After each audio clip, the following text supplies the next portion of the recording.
పోయిన నెల 22 ఆ ప్రాంతంలో మధు కుమార్ అని ఎస్సీ అబ్బాయి, చిన్న మల్కాపురం డోన్ తాలూకా, ఈయన బెంగళూరులో ఉద్యోగం చేస్తున్నాడు. ఏదో ఏజెంట్స్ ద్వారా ఒక ఏజెంట్ కాంటాక్ట్ అయ్యి నాకు ఉద్యోగం కావాలి అంటే వాళ్ళు నీకు మంచి ఉద్యోగం ఇస్తే చెప్పి వాళ్ళు ట్రాప్ చేసి తీసుకున్నాక చాలా అరెస్ట్ చేశాను. బాగా నాకు తెలిసింది, నేను వెంటనే ఊరికి వెళ్ళాను. వాళ్ళతో మాట్లాడి ధైర్యం చెప్పించాను. మీరు డబ్బు కట్టొద్దండి నేను చెప్పి రావడం జరిగింది. అదే రోజు సీఎం గారు నంద్యాలకు వచ్చాను. నెక్స్ట్ డే నంద్యాల పోతున్నాను. ఇప్పుడు నంద్యాలకు వెళ్ళాక నంద్యాల ఫస్ట్లోనే బస్ ఎక్క ముందే మాట్లాడాను సీఎం గారితో. సార్ ఇటు జరిగింది సీఎం గారు అంటే ఇమ్మడే కరెక్ట్ పిలిపించి డబ్బులు ఇవ్వండి, డబ్బు ఇచ్చి ఏమన్నా తీసుకోవాలని చెప్పి ఇన్స్ట్రక్షన్ జరిగింది. నేను డిఎస్ అంతా మాట్లాడాను. వాళ్ళు కూడా పోలీస్ ఆఫీసర్ అంతా కూడా మా ఎస్పీ కానీ డిఐజీ కానీ కలెక్టర్ కానీ సంబంధిత అధికారులంతా కూడా దుబాయ్ వాళ్ళతో మాట్లాడి, అదే థాయిలాండ్ బ్యాంకాక్ బార్డర్లో మన ఇండియన్ ఎంబసీ మాట్లాడి వాళ్ళతో అంతా మాట్లాడుతున్న సమయంలో మళ్ళీ అబ్బాయి ఫోన్ చేశారు వాళ్ళ తల్లిదండ్రులకు, మీరు డబ్బులు ఇవ్వకపోతే సంపేస్తా చెప్పి మళ్ళీ ఏడ్చుకుంటూ ఫోన్ చేస్తే వాళ్ళ పాప విధి లేక 7 పొదుపు సంఘాలతో డబ్బులు తీసుకొని ఆ డబ్బులు 9 లక్షలు కట్టడం జరిగింది. కడితే వాళ్ళు డబ్బులు రిసీవ్ చేసుకున్నాక వాళ్ళు ఫోటో పంపించారు.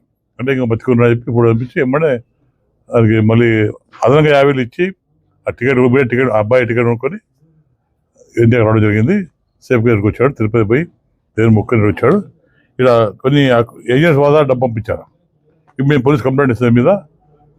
దీనివల్ల వాళ్ళు ఎవరు కల్పిట్ తెలుసుకోండి, కంప్లైంట్ బయట వాళ్ళే, కానీ వీళ్ళంతవరకు ఇండియా సంబంధం ఉంటే పట్టుకొచ్చి ఇక ముందు ఇటువంటి ఇన్సిడెంట్ జరగకుండా యాక్సెస్ చెప్పి మేము డ్రోన్ కాన్స్టిట్యూషన్ తరఫున కొడతాం. ఇటువంటి ఫ్యూచర్లో ఎవరు జరగకుండా, ఏ కుల మతం లేకుండా ఎవరు కూడా జరగకుండా.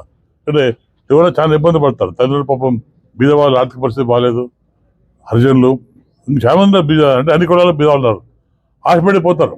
అక్కడ పోకుండా చేయడానికి గవర్నమెంట్ మీద వీళ్ళు గవర్నమెంట్ చెప్తే గవర్నమెంట్ యాక్ట్ చేసుకొని రేపు పొద్దున ఫ్యూచర్లో ఎక్కడ కానీ ఇటువంటి సంఘటన జరగకుండా జాగ్రత్త పడడానికి నేను వాళ్ళ పోలీసులు కోరాను.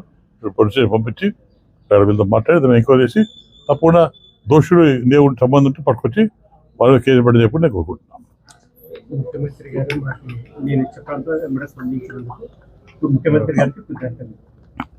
ఆ రోజు ముఖ్యమంత్రి గారు, కలెక్టర్ గారు, డీజీ గారు స్పందించి ఫస్ట్ రాయలసీమ జరిగింది. వీళ్ళ అదృష్టం కోసం, మధు బాబా అదృష్టం, అలా ముఖ్యమంత్రి రావడం, మన జిల్లాకు రావడం, నంద్యాల రావడం, అక్కడ నేను డిస్కస్ చేశాను.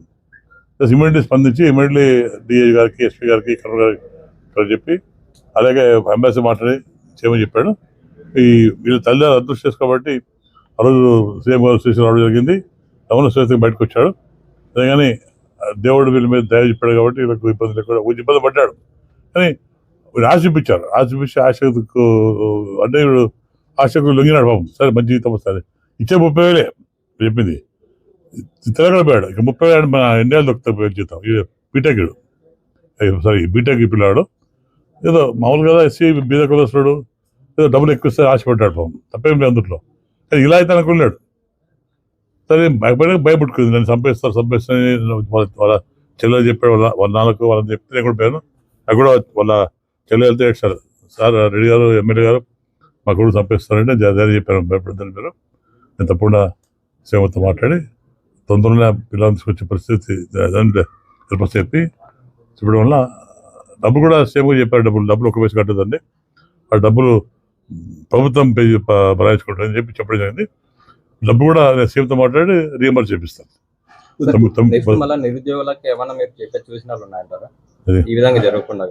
అంతే కదా, ఇది డిఫరెంట్ కేసు. ఇది మనోళ్ళు తొందరపడి మోసపోయిపోయారు. అంటే ఇంకా ఇప్పుడు ఆల్రెడీ 10-20 వస్తుంది బెంగళూరులో. ఆశపడ్డాడు. మన ఇండియాలో చాలా మంది ఎటువంటి బ్రోకర్స్ ఉన్నారు. ఇట్లా అమాయకుల్ని లాక్కొని అడిపోయి వాళ్ళతో కష్టం చేయించుకొని వాళ్ళు హింసించి బాధ పెట్టకముంది. అటువంటి పోకుండా వీళ్ళు ఏ కులమైనా కానీ పోయే ముందు ఆలోచించుకోవాలి. మనం బ్యాంకాక్ పోతామా, ఏడిపోతే ఎందుకు పోతున్నాం, మనకు సేపు ఉంటుందా, ఆలోచించుకునే అవసరం ఉంది. తొందరపడి మా ఆర్థిక పరిస్థితి బాధ కాబట్టి దుబాయ్ అక్కడ బయటకు పోతే డబ్బులు ఎక్కిస్తామో అని ఆశలో పోయారు, తప్పేం లేదు. కానీ ఈరోజు ఏమైంది, అదృష్టం బాగుంది కాబట్టి బయటపడిచాడు, అయితే చంపినా దిక్కులేదు. ఎక్కడో బార్డర్లో, అది కూడా బార్డర్లో, మన చైనా బార్డర్లో ఎక్కడో అది ఏదో తెలియదు, వాళ్ళ ఏదో తెలియదు, దుబాయ్లో బార్డర్లో, చైనా బార్డర్లో సమ్ కాల్ సెంటర్స్ పెడతారండి. అది ఎలా చేస్తామని తెలియదు, కానీ ఆ కాల్ సెంటర్లో వాళ్ళకు సరిపోతే వాళ్ళతో డబ్బులు లాక్కుంటే తర్వాత చంపేసి జరుగుతుంది. అది వీళ్ళ తెలుసు, ఇక నాకు పెద్ద తెలియదు. కానీ ఇక ముందు కూడా ఎవరైనా కానీ బయటికి ఉద్యోగాలు ఇప్పిస్తాం, ప్రశ్నించి ఆశపడద్దండి, మోసపోతే కూడా. ఇప్పుడు ఈ మనిషి ఉదాహరణ తీసుకొని దయచేసి ఎవరు ఒకవేళ ఉంటే కూడా లోకల్ పోలీసులతో కానీ లోకల్ వాళ్ళతో కన్సల్ట్ చేసి పోతే బాగుంటుంది చెప్పి కూడా నేను రిక్వెస్ట్ చేస్తాను. Thank you. నా పేరు మధుకుమార్. నేను చిన్న మలకాపురం గ్రామం నుండి మాట్లాడుతున్నాను. నేను గత 2 ఏళ్ళుగా బెంగళూరులో సాఫ్ట్వేర్ ఇంజనీర్గా పనిచేస్తున్నాను. నాకు చిన్నప్పటి నుంచి అదర్ కంట్రీస్కి వెళ్ళి జాబ్ చేయాలనేది ఒక ఆశ. సో దాని ద్వారా నేను కొన్ని అప్లై చేశాను. దాని నుంచి ఒక ఏజెంట్ మహారాష్ట్ర నుండి రాహుల్ అనే ఒక అతను నాకు కాంటాక్ట్ అయ్యాడు.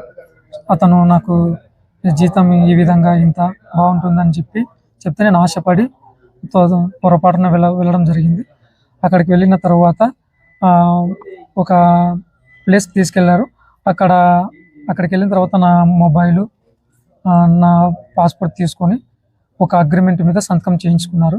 ఆ అగ్రిమెంట్ వచ్చేసి 1.5 సంవత్సరాల వరకు చేయాలి, లేదంటే 8,000 USDT క్రిప్టో కరెన్సీని పే చేయాల్సిందిగా అని చెప్పి ఒక అగ్రిమెంటు. సో అక్కడ చాలా పనిష్మెంట్లు, కఠిన చర్యలు అలా భరించే వాళ్ళు మన ఇండియా మాత్రమే కాదు, నా మాదిరి మోసపోయిన వాళ్ళు చాలా కంట్రీస్ నుంచి చాలామంది యువకులు ఉన్నారు.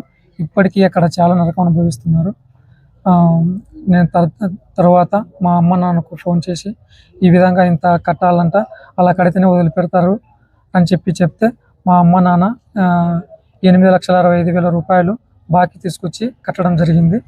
అది కొంతమంది ఏజెన్సీ ద్వారా మన INR నుండి వాళ్ళకి కావాల్సిన కరెన్సీకి చేంజ్ చేయించి పంపడం జరిగింది.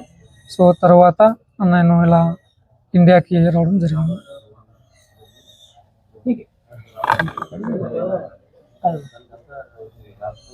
వాళ్ళు మీకు మీ అమ్మ వాళ్ళకి తెలిపడానికి ఫోన్ నెంబర్ ఏమైనా, అంటే మీరు వాళ్ళ ఫోన్ ఇచ్చారా, లేకపోతే మీరు ఏమైనా ఫోన్ పక్కన? ఇది మన ఫోనే మనకి ఇస్తారు.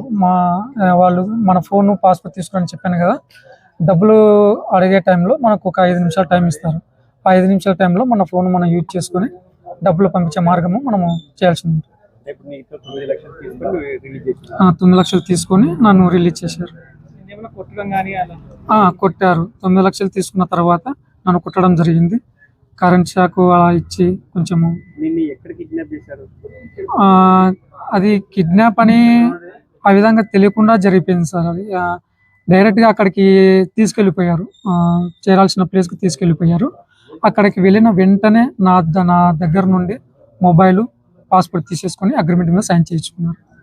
సో అక్కడ బందీగా ఉండడం జరిగిపోయింది.